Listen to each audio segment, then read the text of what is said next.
You can't have my booty! Oh, yeah, I can! The booty is mine. It belongs to me. You cannot take my booty. The booty is mine. Congratulations. You played yourself. What's up, guys? It's the Nightwing Way of Life Esports coming at you guys with another League of Legends video here today, talking about the League of Legends news that we just had come up to us right now. I was at work today, so I didn't get a chance to get to this. Most of this week has just involved Doublelift and Riot confirming when the LEC and the LCS summer splits will take place, so I'm really excited about that. You know, Doublelift had his vlog where he obviously revealed what happened between the Team Liquid and TSM trade situation. He also gave his opinion on what happened to him during the spring split on Team Liquid from his perspective. But outside of that, Liquid have to make a roster change, and they released this video about 5 hours ago, so that means it was like around 1 o'clock my time. So I don't know what happened. I mean, this is my first time watching this with whoever is going to have their first time watching this. So, yeah, let's watch this together. I have not seen this video, and I have a few other league news to drop on you guys after this, too. So, we have jam-packed news today. Let's go.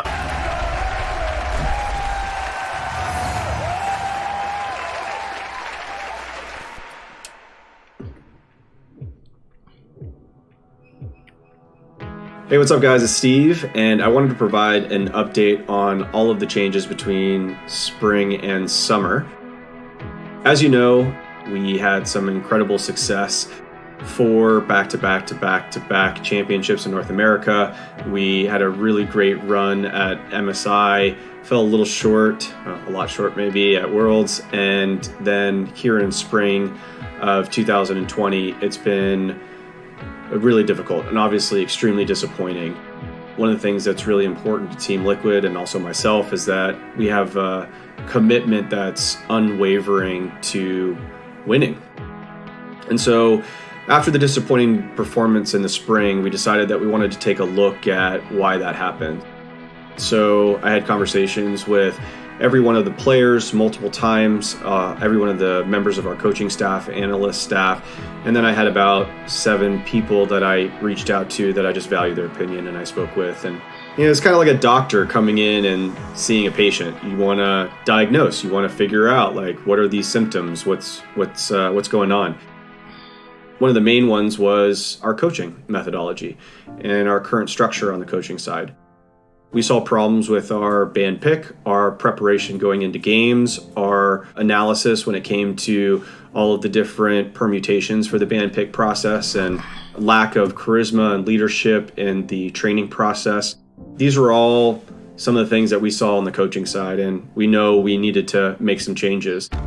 I had conversations with Kane and talked about his strengths and weaknesses as a current head coach, and made the decision that where his skill set applies best to the team is for him to be a strategic coach. He brings a ton of value in terms of being able to go through macro game decisions with the team and provide advice and getting people on the same page. We're going to be bringing in a new head coach. I can't give you the name yet because we have not yet secured that position legally. In addition, we noticed that some of the material creation for the team and coming up with decks, PowerPoints, aggregating data, clips, VODs, a number of other things that was missing. So we brought on Chris Sun, who some of you may know him as Optic Croissant. Super sharp guy, very analytical, really dialed into the amateur scene and has worked at Optic. Did a lot of the kind of roles and responsibilities that we need within the organization now. So super happy to have him on board. The last piece, which is important, of course, is just the roster. We went into the process thinking about every player. What were the strengths and weaknesses? Why did they either perform well or perform poorly? Had multiple conversations with each player and tried to figure out what needed to be fixed. Chatting with Peter, it's no secret that we have had some issues with his motivation in the spring, and the team dynamic was not working well. I guess you could call it broken. Broken things can be fixed. I'm not saying it couldn't have been, but I had a conversation with Peter and asked him, where he may want to go instead of potentially sitting on the bench or fighting for a spot. I wanted to just do what was right for him and see that through so that he could have kind of the career that he would want. And so that's why I did everything that I could to make it happen with TSM. My guess is that Peter will go on to play probably his best split ever, and that's okay. I'm happy for him. I'm really genuinely very happy for him. We're gonna have to beat him at his best. That's what I love about sports. None of these changes with Peter undermine the amount of success that we've had with him over the years, helping us with promotion relegation and then winning 4 titles. All of that is just absolutely spectacular, and it should be something that we're just appreciate and proud of. So that doesn't go away.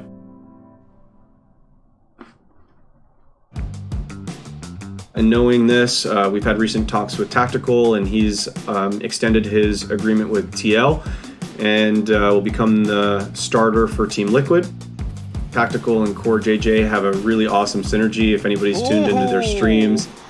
So that's just cool. I mean, I appreciate that inherent synergy, and just having fun and playing together is part of it.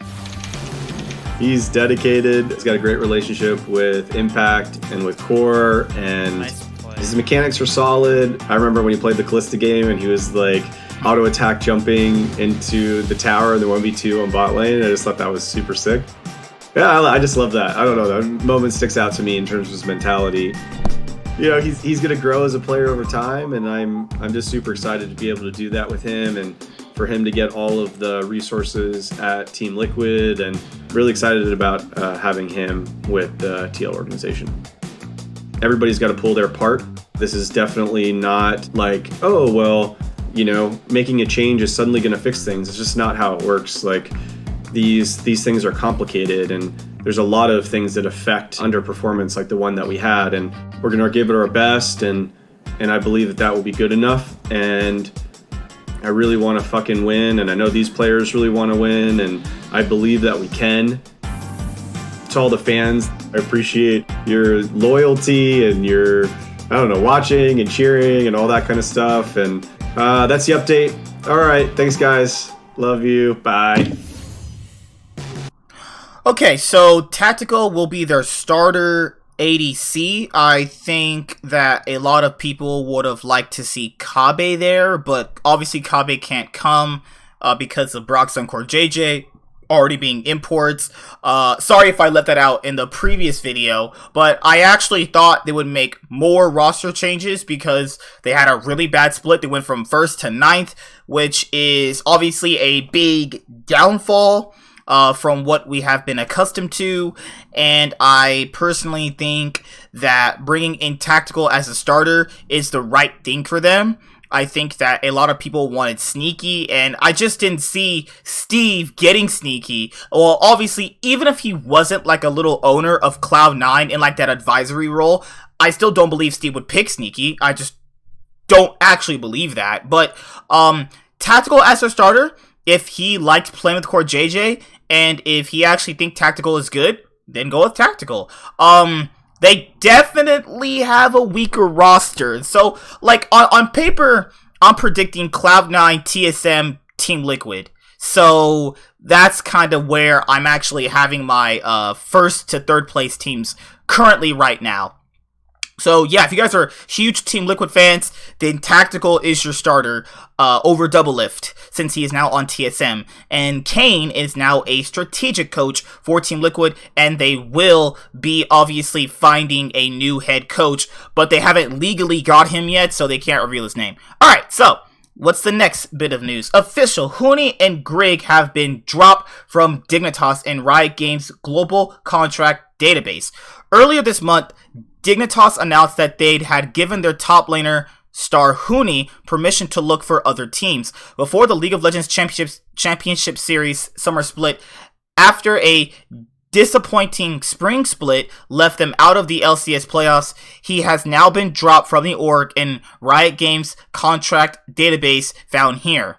And so let's see what else have they been talking about. Dignitas has not currently made any announcement about his removal, nor has Huni announced any further movement himself. But it's safe to say he will not be playing for the team this summer. Alongside Huni, Grig was also dropped from the database on April 23rd. Acadian finished the spring split as the team starting jungler and is now the sole Dignitas jungler. So, yeah, last fall, Huni was reported to be making an incredible $2.3 million salary across 2 years in guaranteed money. However, earlier this month, CEO Michael Prindival stated the report was wrong and his contract was not guaranteed. And obviously, him and Loco Doco obviously were, pretty much having a little argument on Twitter. Invern Global has reached out to Dignitas for a comment and will update upon retrieval. We'll be watching the story closely. And yeah, so Dig is moving on from Huni and Greg. G2 and TSM were the most popular teams in the 2020 LEC and LCS spring split. My boys G2, always the most popular team. Love my boys from EU. North American powerhouse TSM and Giant Slayers G2 were the most popular League of Legends teams based on average viewers for the 2020 LCS and LEC spring split according to esports charts.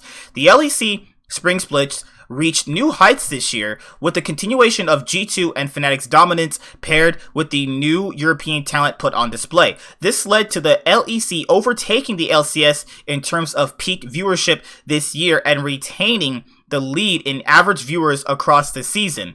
G2 proved to be the most popular team in the LEC spring split following their second place finish at Worlds 2019 and their emphatic dominance in Europe, cementing themselves as one of the best teams in the game. G2 versus Fnatic was by far the most popular match of the spring split. The Clash of the Titans accumulated a peak viewership of 817,397 viewers across all platforms, with a 545,892 peak on Twitch. Although this was G2's most popular match in terms of peak viewership, the European powerhouse was featured across the top 5 most viewed matches of the entire split, with Fnatic and Mad Lions appearing 3 times and twice respectively. So you get to see how much dominance was actually here. And then you actually have the LCS, on the other hand, couldn't match expectations. TSM were the most popular team of the spring split, edging eventful spring split victories. Cloud9 by only a few thousand average viewers. North American Giants and the 2019 LCS spring split winners Team Liquid were nowhere to be found. The LCS spring split regular season matchup between TSM and Immortals was the most popular game, with a peak viewership of 387,299 viewers. This is significantly lower than 500,999 and 94 peak viewership of last year's most popular match, which was the spring split final between TSM and Team Liquid. The decline of North American League at the international and regional level could have been one reason behind the low viewership. Crazy. This is actually something they need to probably address. The ongoing concerns around COVID-19 caused the LCS and LEC spring split finals to be played online, which was likely another reason for the decline in peak viewership. But if Liquid managed to get back on top and Cloud9 can prove themselves on the international stage, the LCS viewership could increase. For now, though, Europe reigns supreme. So right here, you can clearly see the most popular matches. Now, that's really interesting that TSM versus EG of all matches had 306,000 people watching it. That's just crazy. That's crazy in itself. Now, TSM versus Immortals was that long meme game where no team can end. Week 1 obviously drives in a lot of hype because it's week 1, the split just started, everybody wants to prove themselves. This one, I can agree why they got a lot of viewers. C9 versus FlyQuest, that's fine, that's the finals. TSM versus FlyQuest, yeah, people love watching TSM, so seeing TSM obviously get to the finals, which they almost could have, because if they had beat FlyQuest, they would have faced Evil Geniuses. So people wanted to see if TSM could even get to the finals to face Cloud9, because people saw TSM as the second best team at some point during the split. You have TSM versus EG. How? Why? I don't understand that match. But TSM versus Cloud9, that's always hype. Like, if you are a North American fan, TSM versus Cloud9 is like, it's El Clasico. It's just like G2 Fnatic, SKT, and KT rolls here, man. And EDG versus RNG from LPL. It's just that rivalry. You know what I mean? It's just, if you watch that long. But this is an actual problem here, is that you have to really look at this, and this is actually an issue. Because let's see this right now. So, obviously, you guys know G2 is the most popular Western team right now. They are the best Western team right now. Yes, I know Cloud9 fans, you think that G2 is worse than Cloud9. I'm a fan of both, and I can clearly tell you right now, if they face each other, G2 just fists them in their ass. There's no debate. Yeah, G2 would win 3-1. I'm not sugarcoating, I'm not fanboying. G2 wins 3-1. It is what it is at the end of the day. Don't at me. Fnatic is very, very popular, and after that, it's kind of a toss-up there, because I don't really see why Origin has this many viewers. Origin is boring to watch. Misfits, well, I mean, people wanted to see if Misfits could bounce back from their superstar roster disaster last year, so that makes kind of sense. I don't know why. Well, Mad Lions have a big Spanish viewership. That's why people watch them. That's fine. TSM is extremely popular. And why did XL have a lot of people watching them? Even, like, let's look at this here. XL, Rogue, and Schalke had more viewers than nearly, like, the only two LCS teams that are here, Cloud9 and TSM. Like, obviously, people didn't watch Cloud9's games as much because they just went with the default, well, Cloud9's going to win anyway, so why am I going to watch this? That's like, dominating so much is just the thing for the LCS. Like, if Cloud9's going to dominate every single fucking game, then, there's no point in really watching, as most people are going to just probably say, well, if Cloud9 are just going to destroy these guys, then why am I watching this? But, to be fair, that's just an argument to throw out there. TSM is just popular. Like, it is what it is at the end of the day. And with Doublelift coming in, their viewership is going to rank up and rank up. There's 1, 2, 3, 4, 5, 6, or 7 EU teams up here. 8 EU teams up here, because I can't count. There's 8 EU teams up here. 3 of these teams aren't even popular. These guys have the Mad Lion Spanish crowd. Misfits have a decent amount of fans for being them. Origin, Xpeke's team, Deficio's team, Fnatic, obviously, and then G2, obviously. But, I mean, I'm still glad Cloud9 are actually here. I mean, that's not fine that we have the LCS, which is sucking super hard. The LCS just keeps failing at the international events, and I just can't understand why people are going to look at this and go, man, why are the LCS teams not getting viewers? Because we suck internationally. So that's also going to suck because people wanted to see if Cloud9 could obviously do well at MSI, but obviously this year is going to cuck the LCS again. So, yeah, I mean, it is what it is at the end of the day. I mean, people are going to watch these games anyway. Let's see the most popular EU matches. So the final peaked at 817,000 viewers. Holy crap. G2 versus Mad Lions. Yeah, like G2 versus Fnatic is always gonna be hype. It's just that's how it works, But it's really crazy though. G2 versus oh my god. All these are rematches. Like G2 Fnatic and G2 Mad Lions. That's crazy. That's so nuts. Holy moly. Man, okay. That's pretty much it for all of the news. Yeah, I got no other news actually. See you guys later. Like, comment, subscribe, most of all, enjoy. Hopefully the LCS can fix their viewership problems. I mean, I'm at loss for words right now, but I'll talk about that more in my podcast tonight. So, Yeah, if you guys are new to the channel, then I record a podcast every single Tuesday, 6:30 Pacific Central Time, and then we talk and I release it on Wednesday. That's it. See you later. Bye. Have a good day. On the Nightwing, Way of Life Esports is signing out. Also, I have the LPL third place and finals matches previews coming up very, very soon. Hi there, guys. Be sure to like and subscribe to the channel for more stuff. Yeah, thank you.